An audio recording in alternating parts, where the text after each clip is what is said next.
কালি সামগ্ৰী উপনিৰ্বাচনৰ প্ৰচাৰ কাৰ্য চলি থকা অৱস্থাত কিছু গুণ্ডা বাহিনীয়ে প্ৰচাৰ কাৰ্য চলাই থকা দলীয় সংগঠনক আক্ৰমণ কৰে আৰু সেই আক্ৰমণৰ ফলত বাতৰি কৰিবলৈ যোৱা আমাৰ কিছু সাংবাদিককো তেওঁলোকে আক্ৰমণ কৰি আঘাতপ্ৰাপ্ত কৰে। আৰু এই ক্ষেত্ৰত আমি সাংবাদিকসকল নিৰাপত্তাহীনতাত ভুগিছোঁ বুলি আমাৰ অনুভৱ হয়। আৰু আমি চৰকাৰক আহ্বান জনাওঁ, এনেকুৱা দুষ্কৃতিকাৰীক অন্ততঃ কঠোৰ শাস্তি দিব লাগে আৰু তেওঁলোকক জেললৈ প্ৰক্ষেপ কৰিব লাগে আৰু সাংবাদিকক নিৰাপত্তা দিব লাগিব। সাংবাদিকে আজি আমি প্ৰায় পাই আছোঁ, য'তে ত'তে দেখোন সাংবাদিকক নিগ্ৰহ কৰি আহি আছে।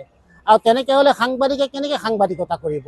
যিহেতু সংবিধানৰ চতুৰ্থ স্তম্ভ বুলি আমাক কিন্তু সকলোৱে সন্মান জনায়, কিন্তু সেই সন্মানকো পদাঘাত কৰি মাজে মাজে আমাক আক্ৰমণ কৰে আৰু বহু সাংবাদিক কিন্তু মৃত্যুমুখতো পৰিছে।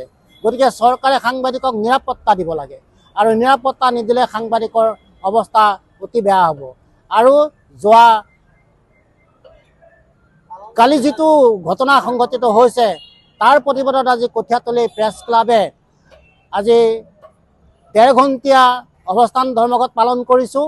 আৰু এই ধৰ্মঘটৰ জৰিয়তে আমি চৰকাৰক জনাব বিচাৰোঁ যে যিসকলে কালি এই কাণ্ড কৰিলে তেওঁলোকক যাতে ধৰি আনি কঠোৰ শাস্তি বিহিব লাগে আৰু এই কঠোৰ শাস্তি বিহিলেহে আমি সাংবাদিকসকলে নিৰাপত্তা পাম বুলি আমি আশা ৰাখিছোঁ। গতিকে আৰু এনেদৰে কাণ্ড যাতে আৰু দ্বিতীয়বাৰ নহয় তাৰ কাৰণে চৰকাৰে কঠোৰ আৰু প্ৰশাসনে কঠোৰ ব্যৱস্থা হাতত ল'ব লাগিব। নমস্কাৰ।